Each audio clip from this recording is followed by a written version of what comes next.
Assalamu alaikum YouTube көрчүлөр, кутман күнүңүздөр менен.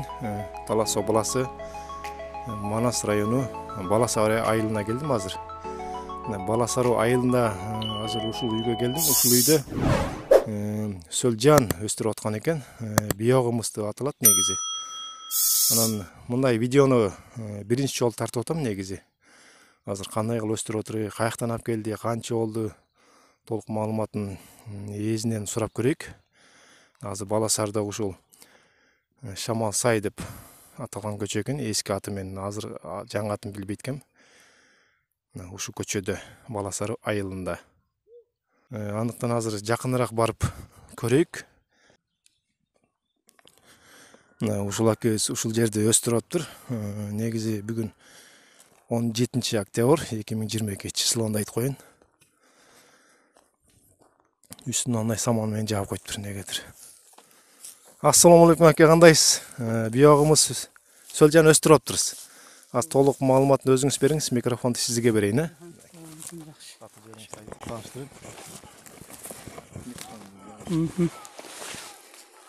Мен аты жөнүм Көлбай. Ошо Баласардын тургуну болом. Анан бул биогумузду Абдулла Ташиевден үйрөнүп, жанагы YouTube'дан карап отуруп Сөлжанды бакканды үйрөндүк. Эмне дейт делем ушул Сөлжан кирешелүү бизнес дегенден ушуну ушерден алдым эле Абдулла Ташиевден 4 жашка алгам. Ошо жаска кой бергем да, бул жолу бир прицеп да бер. Бир прицеп кыйга кой бергем 4 жашкты. Азыр Бишкектен алдыргам. Ошо 4 жашк болчу. Ошо килосын 250ден алгам да. Анан азыр болуп калды да, биогумуз чыкты уже, биогумуз болуп калды. Эми ошону Сөлжанды бөлүп атам да, кыйдан бөлүп атам. Анан мындай эме болуп атат, мынакей. Көрсөңүздөр, мынакей яшиккен онтип чыгып атат да. Ушундай кылып алгам. Эми ушуну сатыкка чыгарып атам да. Килосын 2-3 деп. Бул максаты кандай? Эмне үчүн өстүрөт, ушуну айтыңызчы. Бунун максаты эмеге дыйканчылыкка жакшы да, эмеге. Мындай болуп. Удобрение. Мен берге 4 жаш кой бергем. Мисалы, көрө койбаш керек экен да буга. Эми бул жаска дайын болот да. Бул эми жанагы калемпир өстүрүп атпайбыкпы?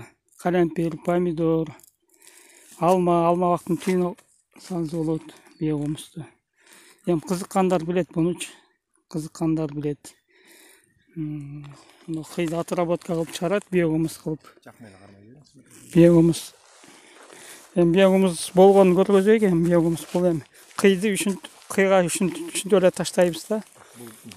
Ушинтип эле таштап коебуз. Анан бул дайыр болгон жери биякта дайын болуп калды да, бул эми өзүнчө. Буну жазында эл алабыз да. Көрүнүштөрбү? Мындай болуп калат да. Өтө күчтүү удобрение, натуральный. Натуральный, жана фильтрга химикаттан караганда таза да бул эми.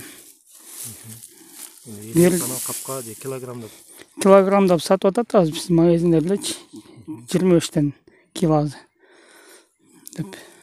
Бир сыйра жаста бир элеп коебуз. Сөлжан бөлүп алып. Мындай жерге мынакей багып атырсыз, бирок канча жерге жетет удобрениеңиз? Бул 1 гектарга 1 тонна жетет экен, кенен. 1 тонна кетет.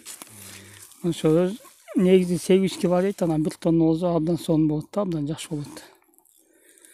Фасолго бир жолу нояга, калемпирге, картошкага берип атат, жер жемиштерге бир жолу, алмага. Анан качествосу да жакшы экен. Жана помидордун, картошканын. Көрдүңүздөр да? Ооба. Эме өзүм бере элекмин, бирок көрүп атам да, мен да YouTube'дан көрүп атам ошо картошкага бергендерди, помидорго бергендерди. Ошо биогумуз өстүрүп кылам дегендер болсо, Сөлжан дайын алса болот да. Ошо ар ким өзүнө көбөйтүп алса жакшы да. Ошо силиктер алганча өзүнөн чыкса дейм да. Бар өзүнө бизде эмне көп, кый көп, мал кел бар. ошонун кыйдын өзүн тыштаганча ошо отработка кылып берген жакшы экен. Будан чырмок чыкпайт, чөп чыкпайт. Бул негизи парникасы жакшы экен да. Жазында калемпир өстүрүп атпайбыкпы? Ошо токойдон алып келебиз, мисалы, кыйдап келебиз эски кыйларды. Анан сары чурмок басып, кара чурмок басып кетип атат. Анан чөп баспайт, анан сары чурмок да баспайт, чөп да баспайт, ошо чөптүн уругун жешет да бул чиринди. Бул отработка кылып чыккандан кийин аларга чөп да чыкпайт да, сары чөп, жана сары чурмок, анан кара чурмок. Негизи чөп чыкпайт да. Бул эмне, помидорлорду ушундай жейби эмне? Бул алманын чириндиси, помидордун чириндисин жакшы жейт экен да булар. Витамин болот экен да. Жана бат көбөйүшүнө ушулар себепкер болот экен да. Мынакей. Кыш кызын кандай болот булар? Кыш кызын тоңбойт. Кыш кызын 1 метр, 1,5 метр, 2 метрге чейин кыйды өйдө үйүш керек экен да. Анан онда кылып сама менен, фольга менен жаап койсо тоңбойт. Үстү тоңот, тоңушу мүмкүн эми 5 сантиметр, 10 сантиметр тоңот экен, анан дальше нары сөлжан өстөрү жылуу жери табылат экен да. Ол дейи кетип калат да. Саманын асты эмне? Бери саманын алды. Бери ошо мынакей. Берде деле сөлжан, биогумус бар. Ушул жерден эми яшикке чыгып атат берденчи мынакей. Берди жеп бүттү, эми берди жаңкык да. Мына көрүңүздөр, мына жаңкык мындай болот. Мындай. Толсуткой эми ушуну жана көрдүңөрбү? Тияк майдаланган да, мындай эмес. Жана жер уже эмет турду, уже биогумус дайын да. Мына ушундай болот экен да, жаңгыйга өстөрүп чыгат экен дейли. Сөлжандын өзү канчадан сатылат негизи? Кандай болуп сатылат? Негизи ушул эле кый менен эле сатылат, ушу 200 килосы 200 сомдон. Килосы яшикте кило чыкпайт. Яшик эми таразага тартып беребиз алам дегендер. Негизи 10 килога чейин батат да бул. 10 килога чейин батат. Но азыркы турганы 5 кило, 7 кило да. Эми бул өзүмө тиги көчүргөнгө эле салып койдум да. Бат көйбөбү булар? Булар ошо бат көбөйт экен, эми нерге 4 яшик кой бергем азыр жазындачы. Тура Норуз күнү кой бергем, 21-нде. 4 яшик кой бергем, азыр тияка 20 яшик кой бердим тиякачы. Эми берде азыр 90 яшик бар мерде. Эми канча десем, эми 100 эсе көбөйт десем болот го эми берден. 3 яшик болуп калат экен да. Болжол менен. Тиягын али кой электим да, тиягыначы. Нер өткөндө 20 яшик койгом, аны кайта салдым да. Кайта эмесем кайта эле сөлжандар чыгып атат да. Бул оңой менен абдан көбөйт экен да негизи. Эми совет бергенде ушул негизи элдер бар өзү көбөйтүп алса дейм да, ошо өстөрүнө көбөйтүп алса. Азыр ноялар ооруп кетип атат, калемпир ооруп кетип атат, помидор ооруп кетип атат. Эми ушуну биогумус кылып чыгарып, удобренияны берсек, оорубайт эле да, мээнети узакталат эле. Мен деле мына быйыл тиктим жерге помидорчу. Ооруп кетти быйыл. Туура түшүн берерде ооруп кетти да. Эми ушу биогумусту берсек, бул оорубайт экен да. Эми буга кызыккандар, түшүнгөн адамдар билет, өстөр дыйкандар. Эмне беришти, эмне кылышты.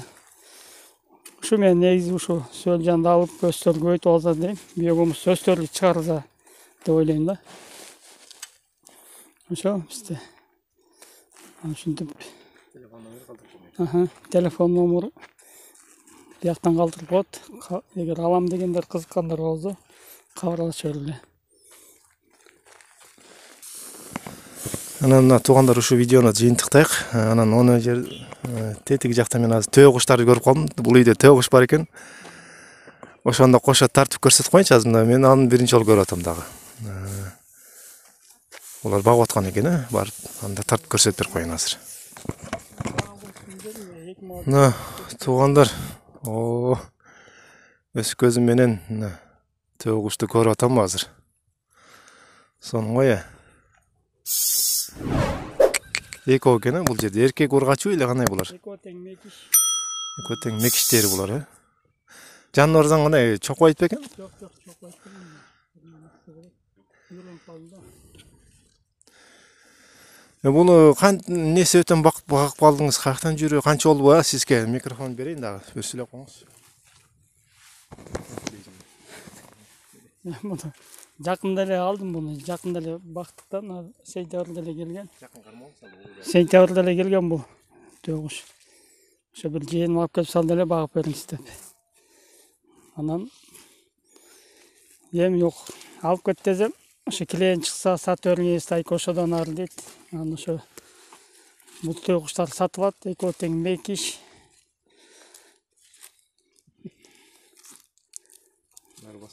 Ошо төгүш багам кызыккандар болсо, ошо эки төгүш сатып алат, экөө тең мекиш. Мына жаста тууп баштайт буюрса.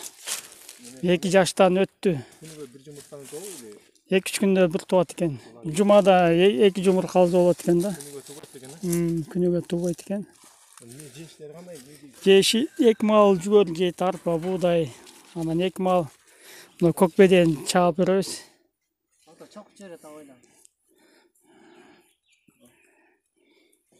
Анан вези ошо 120 килога чейин берет экен. Коростору 150 килога чейин берет экен, живой вези. А таза эти мына отурганы ошо 70-90 кило берет экен, бирок азыр бул арыкта байлап семирсе 100 кило берет го. Будан эти кара кезек болот экен, жылкыныкындай эле. Ошо индуктун эле чоң окшойт, ошо чучук жасасы болот экен, өзүнө. Эти жылкыныкындай болот экен.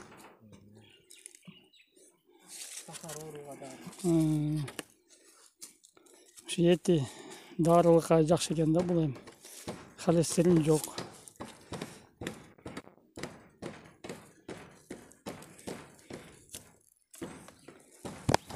Мына туугандар, мына бала сарыгер азыр необычный нерселер тарттым. Жакшы бала сары өнү көрсүн.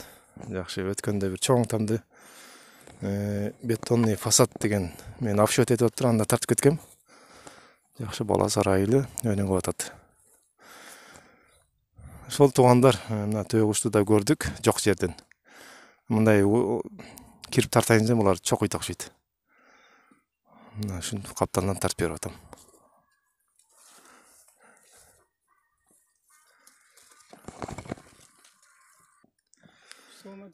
Но sen kaçıp görbeydin, kovalasın da görek de. Ay bular kirsen bolu. Nasıl içine girip tartıp atam da ki. Kışında жүрөрү sırtta üşüyt de. Üşüyt eken. Naves bozu oldu eken da buga. Naves bozu oldu üşüyt de. Boyu жакшы эле турбайбы? Мына кичинекей же да чоңойбу? Да, чоңойот го, жонойот го да. Бул жашта 2 жаш болду. Эми 3 жаштан ары да жоноюш керек го. 3 жаштан ары жонойот экен, бул 2 жаш экен. Сандар түнү. Бун этин жеген дарманда, жебеген дарманда ошо экен. Алды курак болду экен.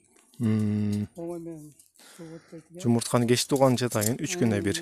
Жумуртканы кечирээк берет экен да, 2 жаштан өтүп калган. Бирок обычный тооктордукунан төмөнү чоң да. Булардыкы 4 кило 200 болот экен да. Анда жана ошо тооктун бир базар тууган жумуртканын немесин тууп кот экен да, бир күндө эле. 30-40 жумурткалуу алып болот экен. Биздин жүгөрү менен да. Анан буудай жем жүгөрү менен 30-40 алып болот экен. Анан жанагы базарда сатып атат го. Тооктун жана витамин кошулгандарчы. Эгер аны берсең дейт 70-80 жумуртка чейин алып болот да. 70-80 жумуртка алып. Анан инкубаторго басырабаш керек да. Мына бир жүгөр жок азыр. Аны моюндан кеткенче сиңген чаган болот болду экен. Оңой менен өлбөйт булар, жүүчү болот экен да. Булар Буну союп атканда да не кылып атыр? Тап берип атыр го. Бул көп жем бербейт да. Булар тааныйт экен да даже. Тааныйт, чочун адамдарга тап берет. А, все, ну,